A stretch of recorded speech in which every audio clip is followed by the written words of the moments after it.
Today, the Winnebago County Health Department announces that there are 20 more positive cases of COVID-19 for a total of 62 confirmed cases in our county. It is also with great sadness that I must report that 2 additional Winnebago County residents have died of COVID-19. We have been in contact with both families as we've been monitoring them throughout the course of their illness. At this point in time, the identities of the residents are not being released to protect the privacy of the families, but we would like again to share statements from their families about their loved one. He was a friend, a father, and a grandfather. He will be greatly missed. He was a good Christian man who was honest, kind, a church-going man who loved his wife and 3 sons. He will be missed dearly. And once again, on behalf of our community, I want to express our condolences to the family on the loss of their loved ones.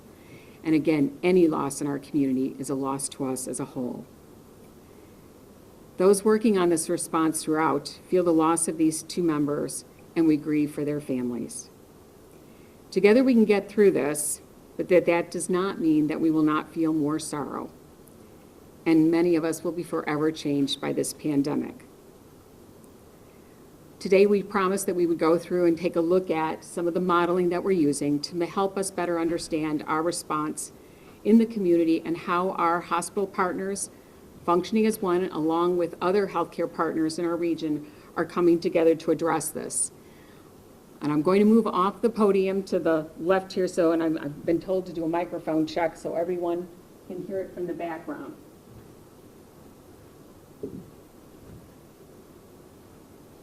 As we look at this graph here, we're really taking a look at how do we compare with the state of Illinois. We've been talking about, we look at this kind of, this start date from here we are at April 6th, and we move up. The state of Illinois projected peak, you've been hearing the governor kind of talk about, is anywhere from April 16th to April 23rd. Based on our case modeling, Winnebago County's projected peak is between April 29th and May 6th. If you were to take a look at this kind of theoretical line of the healthcare system capacity, and then we talk about with protective measures, so if you look at the blue, that's with the state protective measures, and ours coming out a little here on this kind of peach pink color, our goal is to have that peak fall below the healthcare system capacity. So when you look at the hashtag All in Illinois and All in for 815, that is what the role of every citizen and the resident in our community has to be working toward. That our goal is to not peak above that healthcare system capacity, but to keep that below. And our modeling is based on reducing that piece. We want fewer people in our community to become infected. So I often get, asked about big numbers. So I'm going to give you some little breakdown of the numbers. A lot of the modeling is saying about 20%. So think about this. We're going to try and break it down to kind of a simple way. For every 100 people sick, 81% will be mildly sick, reflecting about 81 people in 100. 19% will be hospitalized, which represents about 19 people. 6 of the 19 hospitalized will need an ICU bed based on modeling. And 3 of the 6 in the ICU will need a ventilator. So we've given you some numbers about our population, but this reflects the 20%. So if we don't do our part, this number increases. This number increases. So the number of people who mildly sick, the percent that require hospitalization, and then the percent that require ICU beds, and then ventilator support. So every single one of us working on our roles, whether you're staying at home, you're providing essential service, but you're wearing your mask in public, you're washing your hands frequently, you're only traveling out for essential services, you're doing your part here. So then you want to know what the healthcare systems are all doing. Well, we've talked about kind of functioning as one system. You're no longer an enrolled patient of Mercy or an enrolled patient of Swedes or an enrolled patient of OSF St. Anthony. You are now an enrolled patient of our community. And they are working as a team to be able to provide the care that's needed. In addition, we are going to be working on what's called a triage site. Our goal is to decompress and to help the emergency departments as this number starts to climb, which it will. We've heard 20 today, and we're projecting that out there, that our emergency departments are able to manage. So the triage site, which is partnered with the University of Illinois College of Medicine, their health sciences campus, will be looking at doing the triaging part of it. So we are beginning that part, preparing and responding. Crusader Community Health will serve as a triage location for their patients and their various walk-in clinics. The idea being that the more people that we can really be able to manage outside of the emergency department, then the better our hospital systems can prepare and respond.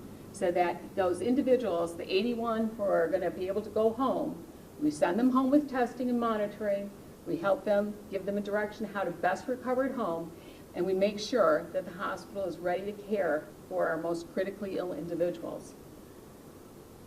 So as we look at this, we're preparing, we're moving forward. Our hospitals, if you notice, some of them have tents outside. We've begun looking at alternate care sites. We've been doing some walkthroughs at the triage centers so that we will encourage the public to use those before just going directly to an emergency department, so that we can prepare and plan so that our sickest individuals have the care that they need in our hospitals. So it becomes important, I know we're kind of tied up on here, but it's our job here to stay in this peach pink color. It's everyone's job to work down there. And I know that that's hard. We're going into our third week. The sun came out yesterday, and I know everyone was itching to get out and get moving, but we need everyone all in on this, because if we don't do our part, we could overwhelm our system, and people that need care may not be able to get the care that they need. So those of us who have to do our role, we have to work in this area down here. So our projected peak, as we talked about, and people have asked me what are the dates, our best modeling, things change. And again, this is a fairly new, is to take a look at our dates being more toward the end of the month, from the end of April to the first week in May. So it becomes critically important this week, and as the chairman identified, we know this is kind of a traditional celebratory time that people understand this is not the time to congregate with your neighbors outside or do a parade or an Easter egg hunt where everyone can get together. This is the time when you really do need to keep it together in your families and stay put. Only travel out for those essential services. Make sure that only one member of your household or family is shopping for the rest of the group, that you're not having play dates and people over, because we've got to stay in this area here. And our goal is to get to the other side of that. And if you notice, even after you peak, you still have cases, so we still have to work on that. So the hospital's taking care of folks, but they're going to have this area where they're going to still have to make sure that they have the capacity for those who've been admitted and are being taken care of. So this was to give you an idea of where we're at, why it's so important over the next couple of weeks, why it's so critically important for people to understand what their role is and how they can help to stay in this area so that we can make sure that our health system is able to care for the sickest of the sick. So I want to thank you, and we'll take questions afterward. So I just want one thing to clarify here. I don't want to open up a ton of questions, but for the 20% projection that you have, which is kind of standard across the board, is that 20% basically covered with that blue and peach scale right there? Correct. That's with protective measures. Okay, so the projection that we have with 20% is covered with the blue and peach. Right. Okay, thank you.